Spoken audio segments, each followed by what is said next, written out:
दोस्तों, एक बार फिर से हम आपके लिए आज जीके के अत्यंत ही महत्वपूर्ण 30 प्रश्न लेकर आए। यदि आपको यह वीडियो पसंद आए तो चैनल को जरूर सब्सक्राइब करिएगा, वीडियो को लाइक करिएगा। दोस्तों, हम उम्मीद करते हैं कि आप 30 के 30 प्रश्नों के सही जवाब कमेंट बॉक्स में जरूर देंगे। तो चलिए दोस्तों, हम अपना पहला प्रश्न देखते हैं। हमारा पहला प्रश्न है कि जलियांवाला बाग हत्याकांड कब हुआ था। इंपॉर्टेंट क्वेश्चन है, कई बार एग्जाम में पूछा गया है। बताइए कमेंट करके यदि आपको इसका आंसर मालूम है कि जलियांवाला बाग हत्याकांड कब हुआ था। 14 अप्रैल 1919 को, 15 अप्रैल 1919 को, 12 अप्रैल 1919 को या 13 अप्रैल 1919 को। जी हाँ दोस्तों, चौथा इज द राइट आंसर। 13 अप्रैल 1919 को हमारा जलियांवाला बाग हत्याकांड अमृतसर पंजाब में हुआ था। चलिए दोस्तों, अगला प्रश्न देखते हैं। हमारा अगला और दूसरे नंबर का प्रश्न है कि फॉरवर्ड ब्लॉक की स्थापना किसने की थी। बेहद ही इंपॉर्टेंट प्रश्न है। यह हमारा हरियाणा पुलिस में, जी हाँ दोस्तों, हरियाणा पुलिस में पूछा गया प्रश्न है। एच पुलिस में, हरियाणा पुलिस में पूछा गया था। हो सकता है आपके अगले एग्जाम में यह प्रश्न देखने को मिले कि फॉरवर्ड ब्लॉक की स्थापना किसने की थी। यदि आपको इसका आंसर मालूम हो तो कमेंट बॉक्स में जवाब दीजिए।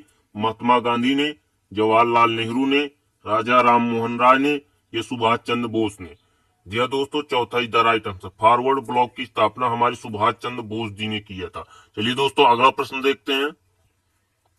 हमारा अगला और तीसरे नंबर का प्रश्न है कि सांची का स्तूप भारत के किस राज्य में स्थित है। इंपॉर्टेंट प्रश्न है साथियों। जी हाँ दोस्तों, इंपॉर्टेंट प्रश्न है, आप इसको पहले नोट जरूर कर लीजिएगा। 100% आपके अगले एग्जाम में यह प्रश्न देखने को मिलेगा। यह मध्य प्रदेश, जी हाँ दोस्तों, एमपी स्पेशल के तहत, जी हाँ दोस्तों, एमपी स्पेशल के तहत यह प्रश्न पूछा गया था कि सांची का स्तूप भारत के किस राज्य में स्थित है। बताइए, उत्तर प्रदेश में, आंध्र प्रदेश में, मध्य प्रदेश में या असम राज्य में स्थित है। जी दोस्तों, तीसरा is the right answer. Madhya Pradesh राज्य में स्थित है सांची का स्तूप। साथियों, हो सकता है आपको इनमें से कई प्रश्नों के आंसर मालूम हो, तो आपको जिन प्रश्नों के आंसर मालूम हो उनके जवाब कमेंट बॉक्स में जरूर देने हैं और अंत में ये जरूर बताना है कि आपने 30 में कितने सही किए हैं। हमारा अगला और चौथे नंबर का प्रश्न है कि समुद्र की गहराई को मापा जाता है। जी हाँ दोस्तों, बताइए यदि आपको इसका आंसर मालूम तो कमेंट करके बताइए कि समुद्र की गहराई को मापा जाता है फाइडोमीटर से, रिएक्टर से, हाइड्रोमीटर से या सोनार से। जी हाँ दोस्तों, पहला इज द राइट आंसर। समुद्र की गहराई को फाइडोमीटर द्वारा मापा जाता है। यदि वीडियो पसंद आ रहा हो तो चैनल को जरूर सब्सक्राइब करिए, वीडियो को लाइक करिए। हमारा अगला और पांचवें नंबर का प्रश्न है कि भीमराव अंबेडकर की समाधि स्थल है। जी हाँ दोस्तों, 4 विकल्प दिए गए हैं। इन विकल्पों में से आपको यह बताना है कि इनमें से कौन सी समाधि स्थल भीमराव अंबेडकर की समाधि स्थल है। बताइए, इंपॉर्टेंट क्वेश्चन है, नोट जरूर कर लीजिएगा इस प्रश्न को कि भीमराव अंबेडकर की समाधि स्थल है। बताइए, राजघाट, चैत्र भूमि, विजय घाट या उमंग घाट। बताइए। जी हाँ दोस्तों, दूसरा is the right answer, Chaitra Bhumi. Chaitra Bhumi हमारी भीमराव अंबेडकर की समाधि स्थली है। हमारा अगला और छठवें नंबर का प्रश्न है कि नाइचो किस देश की गुप्तचर संस्था है। जी हाँ दोस्तों, इंपॉर्टेंट क्वेश्चन है। यह हमारा एमपी लेखपाल में, जी हाँ दोस्तों, एमपी में जो लेखपाल की परीक्षा हुई थी उसमें यह प्रश्न पूछा गया था कि नाइचो किस देश की गुप्त संस्था है। बताइए, अमेरिका की, रूस की, पाकिस्तान की या जापान की। जी हाँ दोस्तों, चौथा इज द राइट आंसर। चौथा is the right answer, Japan की एक गुप्त संस्था है नाइचो। हमारा अगला और सातवें नंबर का प्रश्न है कि राष्ट्रीय ग्रामीण विकास संस्थान कहाँ स्थित है। इंपॉर्टेंट क्वेश्चन है, कई बार यह प्रश्न एग्जाम में आ चुका है, तो इसलिए 100% आप इसको पहले रफ कॉपी में नोट कर लीजिए ताकि दोबारा यदि ये प्रश्न पूछा जाए आपके एग्जाम में तो आप 100% गोला लगा के आए। बताइए कि राष्ट्रीय ग्रामीण विकास संस्थान कहाँ स्थित है। हैदराबाद में, चेन्नई में, लखनऊ में या भोपाल में। बताइए। जी दोस्तों, पहला ही द राइट आंसर, राष्ट्रीय ग्रामीण विकास संस्थान हमारा हैदराबाद में स्थित है। चलिए दोस्तों, अगला प्रश्न देखते हैं। हमारा अगला और आठवें नंबर का प्रश्न है कि सुनहरी क्रांति किससे संबंधित है। जी हाँ दोस्तों, इंपॉर्टेंट प्रश्न है। यह हमारा यूपी टीईटी में, जी हाँ दोस्तों, यूपी टीईटी में पूछा गया प्रश्न है। 100% आपके अगले एग्जाम में यह प्रश्न पूछा जाएगा क्योंकि आज हम आपके लिए केवल वही प्रश्न लेकर आए जो किसी न किसी एग्जाम में कई बार पूछे गए हैं। यह 100% आप जिस एग्जाम में बैठने वाले उसमें पूछे जाने की इसकी संभावना है। बताइए कि सुनहरी क्रांति किससे संबंधित है। मछली उत्पादन से, फल उत्पादन से, अंडा उत्पादन से या दाल उत्पादन से। टीटी में, जी है दोस्तों, यूपी टीटी में पूछा गया प्रश्न है। जी है दोस्तों, दूसरा इज द राइट आंसर, फल उत्पादन से। सुनहरी क्रांति हमारी फल उत्पादन से संबंधित है। हमारा अगला और 9वें नंबर का प्रश्न है कि नोबेल पुरस्कार की शुरुआत कब हुई थी। आप इसको पहले नोट कर लीजिए, 100% आप इसको रफ कॉपी में नोट कर लीजिए, क्योंकि ये 100% आपके अगले एग्जाम में पूछा जाएगा प्रश्न, कई बार पूछा गया है। इसकी 100% संभावना है कि आप जिस एग्जाम में बैठने वाले हैं उसमें ये प्रश्न पूछा जाएगा। बताइए कि नोबेल पुरस्कार की शुरुआत कब हुई थी, 1905 में, 1901 में, 1903 में या 1908 में। जी दोस्तों, दूसरा इज द राइट आंसर। 1901 में हमारी नोबेल पुरस्कार वितरण की योजना शुरू हुई थी। चलिए दोस्तों, अगला प्रश्न देखते हैं। हमारा अगला 10वें नंबर का प्रश्न है कि सतवाहन वंश के संस्थापक कौन थे। इंपोर्टेंट क्वेश्चन है यह हमारा प्रश्न यूपीटीईटी में। जी दोस्तों, यूपीटीईटी में पूछा गया प्रश्न, हो सकता है आपके अगले एग्जाम में भी यह प्रश्न देखने को मिल जाए।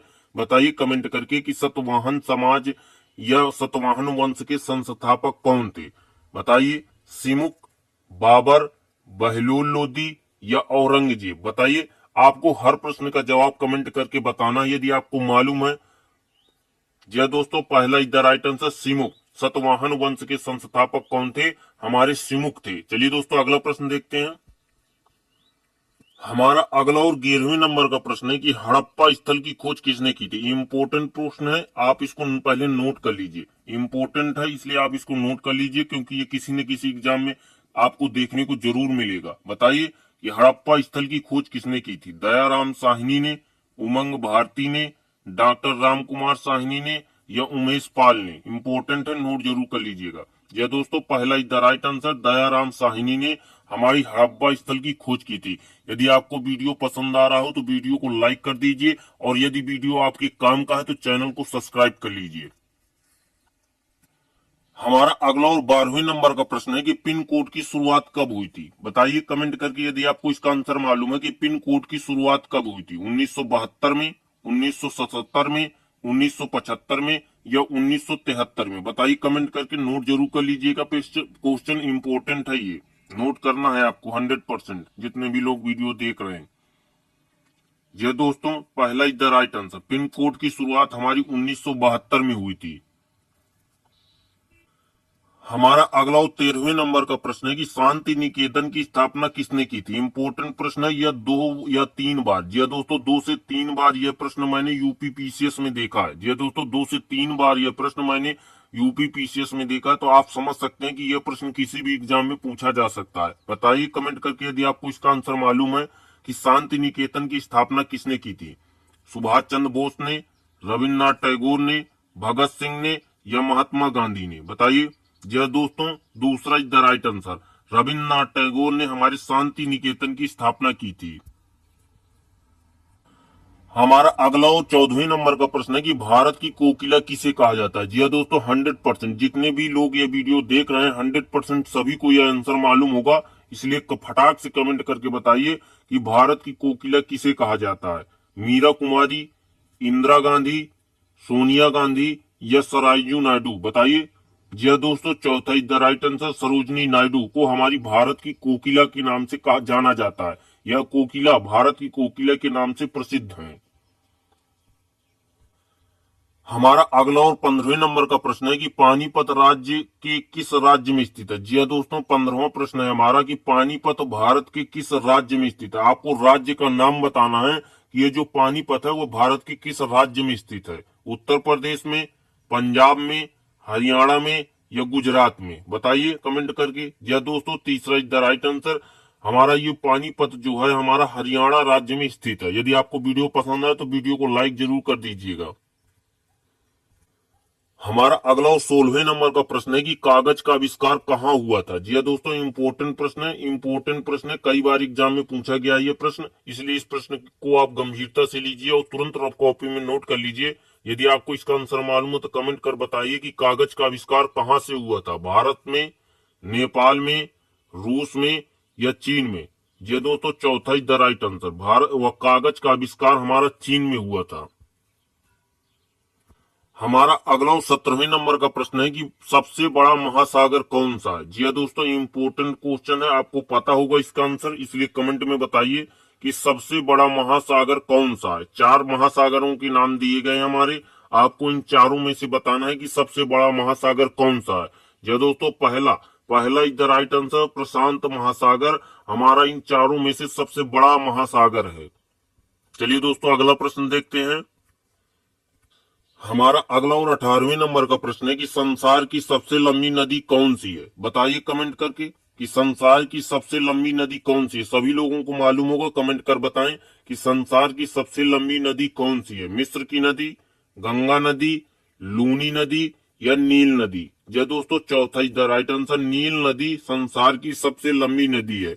यदि वीडियो पसंद आ रहा हो तभी वीडियो को सब्सक्राइब करिएगा, चैनल को लाइक करिएगा।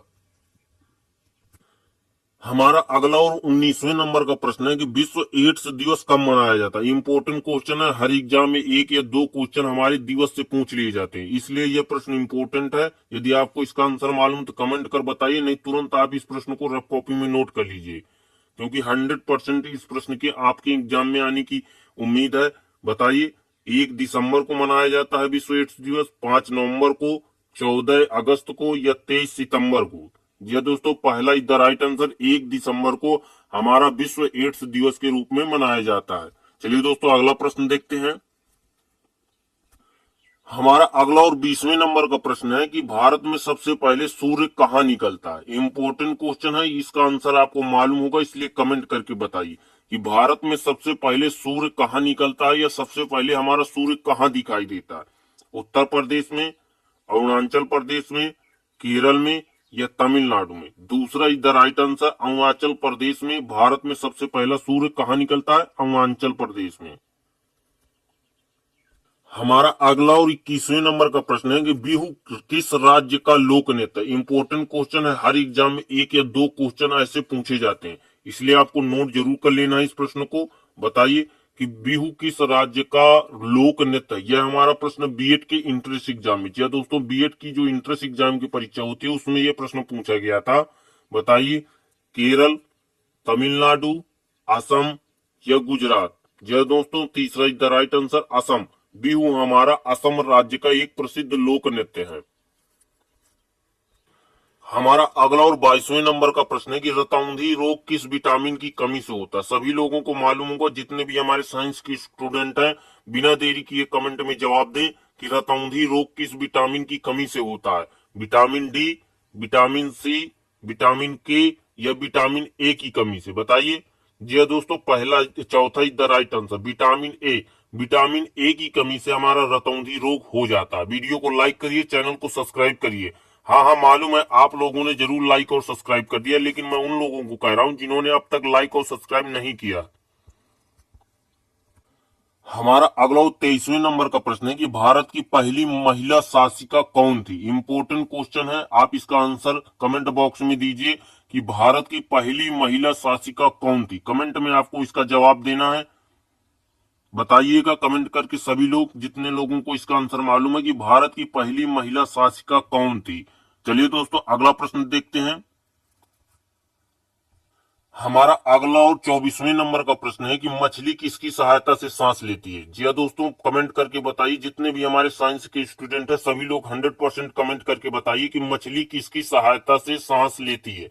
फेफड़ों की सहायता से, गलफड़ों की सहायता से, नाक की सहायता से या मुंह की सहायता से। बताइए। हमारी मछली जो होती है वो जल में रहती है, तो इसलिए यह प्रश्न इंपॉर्टेंट हो जाता है। यदि आपको इसका आंसर मालूम तो कमेंट कर बताइए कि मछली किसकी सहायता से सांस लेती है। दूसरा इज द राइट आंसर, गलफड़ों की सहायता से। गलफड़ों की सहायता से ही हमारी मछली सांस लेती है जल के अंदर। हमारा अगला और 25वें नंबर का प्रश्न है कि भारत की पहली महिला राज्यपाल कौन थी। यह दोस्तों इंपॉर्टेंट क्वेश्चन है, यह हमारा यूपी पुलिस 2012 में पूछा गया था। यह दोस्तों पुलिस के पेपर में 2012 में पूछा गया प्रश्न है ये कि भारत की पहली महिला राज्यपाल कौन थी। आपको राज्यपाल का नाम बताना, महिला राज्यपाल जो पहली बार हुई। किरण बेदी, सरोजनी नायडू, मीरा कुमारी या उर्मिला शाह।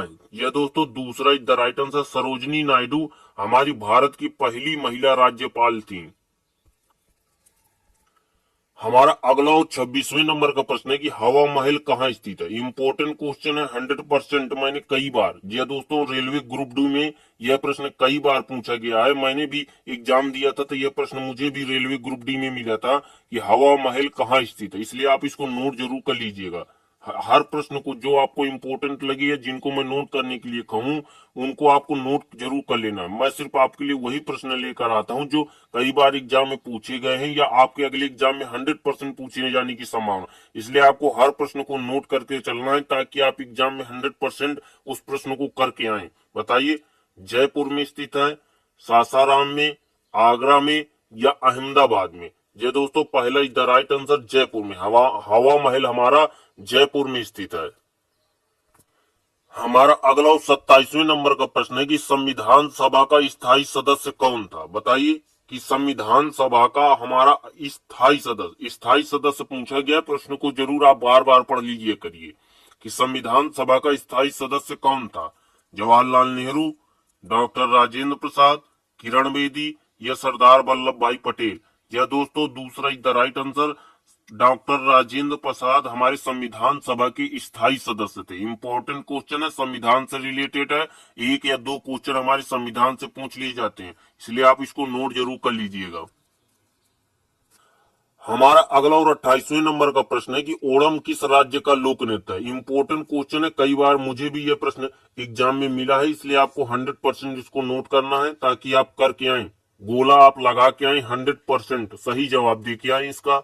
बताइए, आपको यदि आंसर मालूम है तो कमेंट कर बताइए कि ओणम किस राज्य का लोक नृत्य है। असम का, कर्नाटक का, केरल का या जम्मू कश्मीर का। जी दोस्तों, तीसरा is the right answer, Kerala का। ओणम हमारा केरल का एक प्रसिद्ध लोक नृत्य है।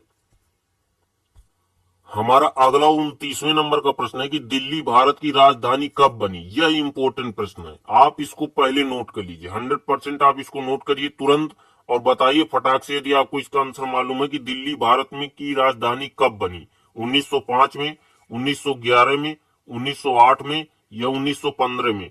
जी दोस्तों, दूसरा इज द राइट आंसर, 1911 में हमारी जो दिल्ली है वो भारत की राजधानी बनी। हमारा अगला 30वें नंबर का प्रश्न है कि सबसे चमकीला ग्रह कौन सा। इंपॉर्टेंट क्वेश्चन है, आपको 100% इसका जवाब देना है। बताइए कि सबसे चमकीला ग्रह कौन सा है, बुध, मंगल, शुक्र या बृहस्पति। बताइए, यह हमारा यूपी लेखपाल में, जी हाँ दोस्तों, यूपी में जो लेखपाल की परीक्षा हुई थी उसमें यह प्रश्न पूछा गया था। बताइए, जी हाँ दोस्तों, तीसरा इज द राइट आंसर, शुक्र। शुक्र हमारा सबसे चमकीला ग्रह है। नमस्कार साथियों, आज का ये हमारा वीडियो यहीं पर समाप्त होता है। यदि आपको वीडियो पसंद आए तो वीडियो को लाइक करिएगा, चैनल को जरूर सब्सक्राइब करिएगा। नमस्कार।